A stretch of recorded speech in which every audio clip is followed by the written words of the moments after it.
Това е продължението на видеото за ниша. Ако не сте гледали първото, ето това е тайтъла и по този начин изглежда. Втора част е за проучване на нишата. Вече сте отговорили на въпросите от първото видео. Сте разгледали някой профил на инфлуенсър, който ви е харесал, който е във вашата ниша и вече изкарва пари. В това видео ви показвам вече какво правим, след като сте минали тия стъпки. Първото нещо е, отваряме Gemini и правим Deep Research. Extended Thinking му казват вече. Това е безплатно, не е нужно да плащате за Gemini. Аз го правя по този начин за всеки инфлуенсър. Влизате в Gemini и ви излиза това нещо. Натискате тук отстрани отдясно на Search бара, може би вие на Pro, и отивате отдолу на Extended Thinking. И му казвате, може да копирате и това нещо, но нали си го нагласете за вашата идея. Искам I want to create a new Instagram AI influencer who is a примерно моят е дейтинг коуч, вашето може да е нещо си друго.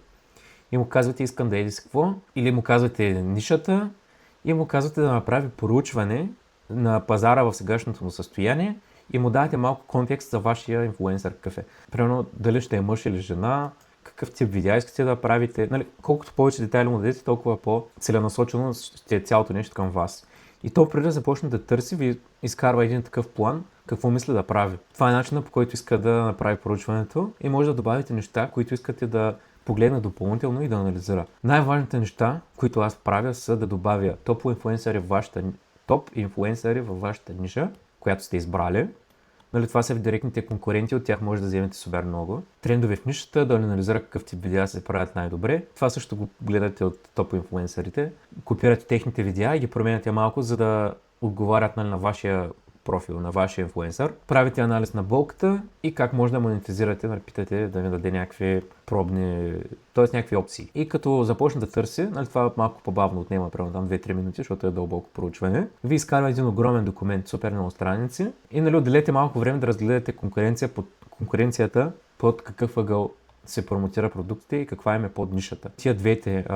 Първите две, супер много неща взимам от тях, нали, като съдържание, идеи, Blaine и Crazy. Като тая първата Blaine, между 2020 и 2022 годишните продажби са пораснали от $22 000 до $1 милион, като се фокусира основно на Instagram Reels. Следващото нещо, което ще ви изкара ресърча е Pain Points, нали, това е болката на вашата ниша.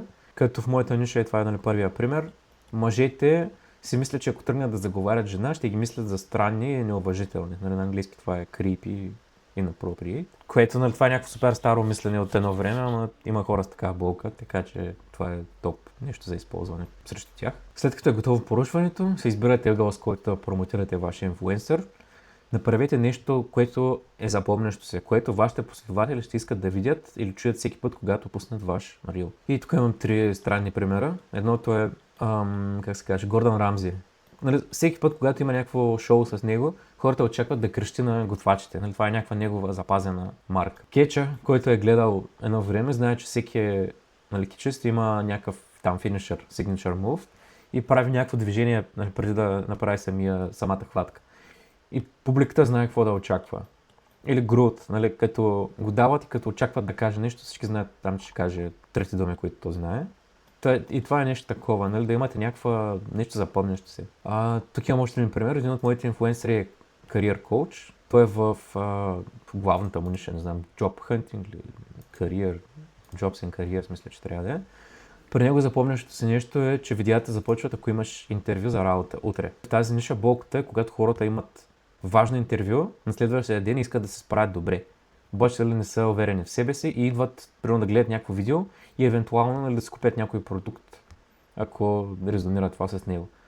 И им помагам нали, как да се изкажат по-добре, какви въпроси да зададат на интервюиращия и как да се променят CV-то конкретно за работа, която искат. Ако инфлуенсърът ви е готвач, може да бъде запомнен с тук има някакви примери, бързи ястия, ароматични десерти, този бърз 5-минутен десерт, хляб, салата, нали, евентуално според вашата подниша в готвенето, ако е готвач. Представете си, че имате 100 плюс видеа, които започват по един същ или подобен начин. Нали, не е хубаво да започват по един същ, хубаво е да са подобни. Хората вече имат някакъв сграден образ за вас, че вие сте специалист в тази област и така се увеличава доверието. Плюс шанса да купят нещо от вас. И тук имам някакъв метър на доверие. Нали, при едно видео никой не ви вярва.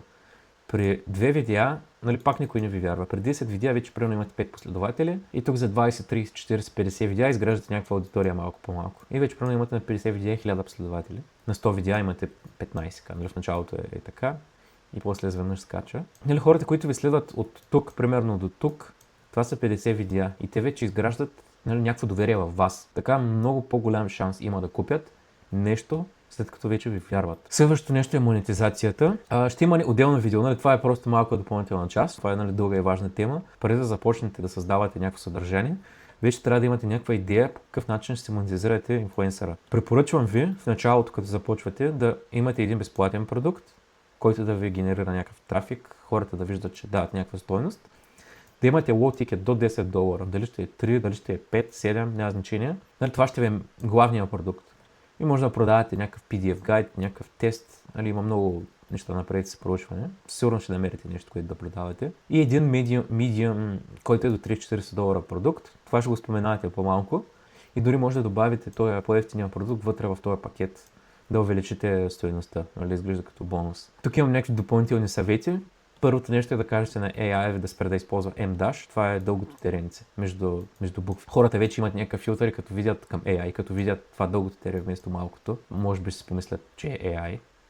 Тоест ще ви разкрият, защото то си е AI. Когато създавате проект, нали, се го пинете тук в проектите. Не работете на отделни чатове, използвайте само един чат за всичките си неща, така Клод запомня всичко от скриптове, коментари, разговорите ви с клиенти. Примерно, ако си пишете с някой клиент преди 2-3 седмици, той иска да купи нещо ново от вас и му казвате, спомняш ли се разговора с еди кой си, и той ви казва, да, това са нещата. Нали, Клод има 100 снимки лимит и изгледайте видеото за втори път, правете нещата стъпка по стъпка и паузирайте, като работите над вашия проект. Гледайте тия неща отгоре, пишете това нещо в вашия чат, правите го, връщате се в видеото, пишете това и така малко по малко се създавате вашето нещо. Това е за днешното видео. Следващото ще гледаме как да направим истински, т.е. AI инфлуенсър, който да изглежда като истински. Чао!